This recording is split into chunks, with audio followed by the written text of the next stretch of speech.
So if you're a veteran and you did not hear, President Trump just signed one of the biggest executive orders for veterans. Some are saying it's going to fix the VA, others saying just political smoke and mirrors. Well, I'm going to break down each part of this new executive order. We're going to talk about redirecting immigration funds for veterans, the National Center for Warrior Independence, and the HUD-VASH voucher expansion. And that's just a few of the topics we're going to cover. So if you're a veteran, military family, or care about our vets, you're going to want to stick around.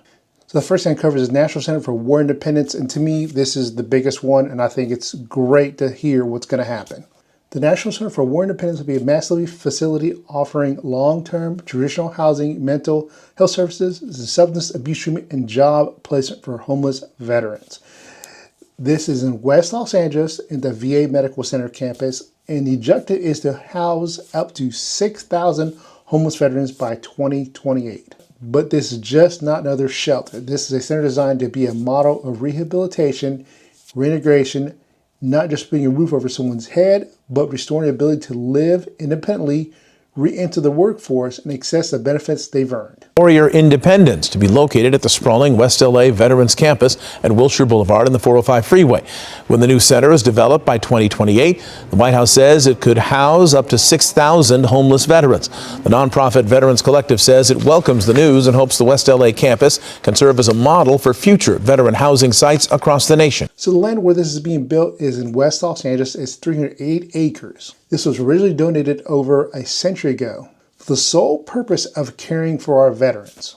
But over the past few years, it's been leased out to private schools, UCLA basketball team, and other non-veteran entities, despite all the homeless veterans that are in Los Angeles and California itself. So as of 2024, there are over 3,000 homeless veterans in Los Angeles. That's nearly 10% of the national average. To me, that's crazy to even hear and think about. This new executive order reclaims that land for the veterans and commits it back to what it was intended for, which was to help and house veterans.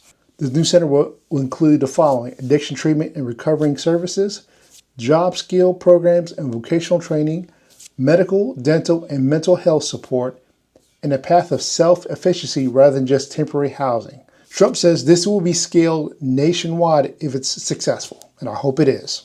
The next part of the executive order is going to be redirecting immigration funds for veterans. And no matter what side you're on, blue, red, really doesn't matter to me, and it's not the place for it, but I would hope everyone would help our veterans.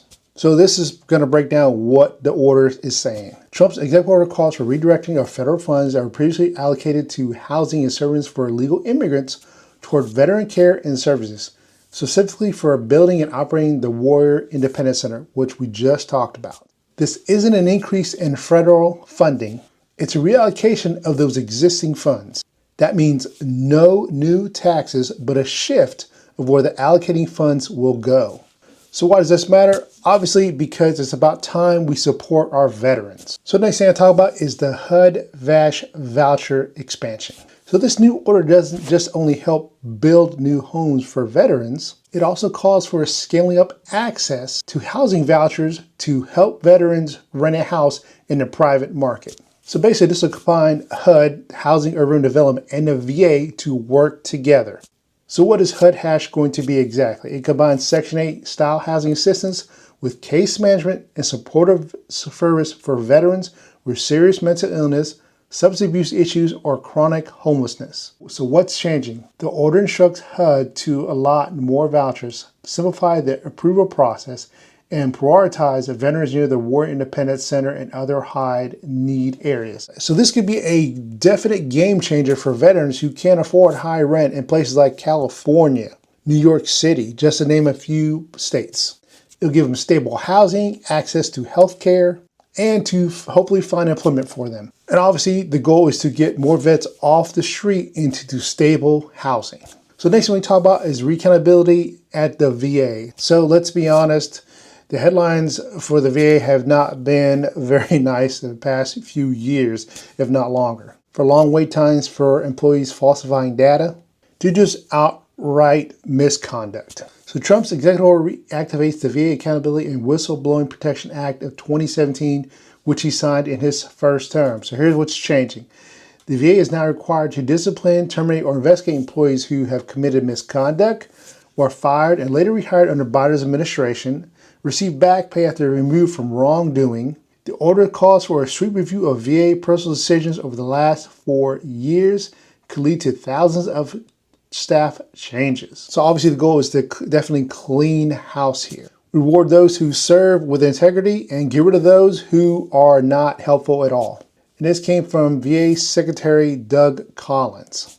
The VA will be the most accountable agency in the entire federal government.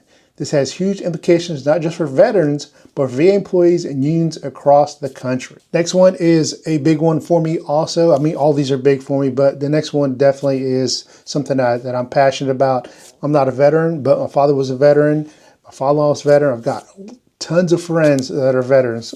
So the next one is going to be faster care for veterans. So reduce wait times and more access for our veterans. I think it's ridiculous and fucking shitty that veterans have to wait so long just for an appointment. To me, that's unacceptable, and hopefully Trump's new order will tackle that. So this is what it's going to basically boil down to. Extend VA clinic hours into the evenings, open clinics on weekends, expand virtual care and telehealth. I'm not sure what telehealth is. I have to look that up for you guys. Improve referral systems for community care and private sector options. This directly addresses one of the main complaints from our veterans. I can't get an appointment when I need one. So the order requires a 6-day implementation report, meaning that the VA has just 2 months to present their action plan. If successful, this could help rural veterans, reduce ER overcrowding, improve outcomes for mental health care, urgent care, and specialty services. Next one is going to be upgrading the Manchester VA in New Hampshire. So you might not be aware of this, but New Hampshire is the only state that doesn't have a full functioning VA hospital, which to me is totally ridiculous. I'm surprised it took this long for them to even want to do something. So Trump's new order demands a feasibility for the following. Expand the Manchester VA Medical Center, turn it into a full service, inpatient, capable facility.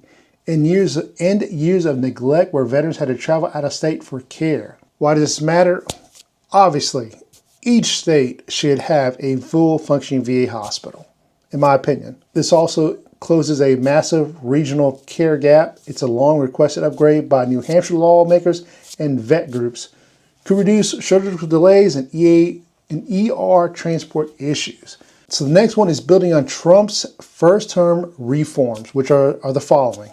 The VA Accountability Act of 2017, we just talked about that. The Mission Act, this gave veterans the option to use community providers. The Forever GI Bill, which removes the expiration dates for our veterans to get an education. The next one is probably my favorite, which is a student loan forgiveness for 100% disabled veterans.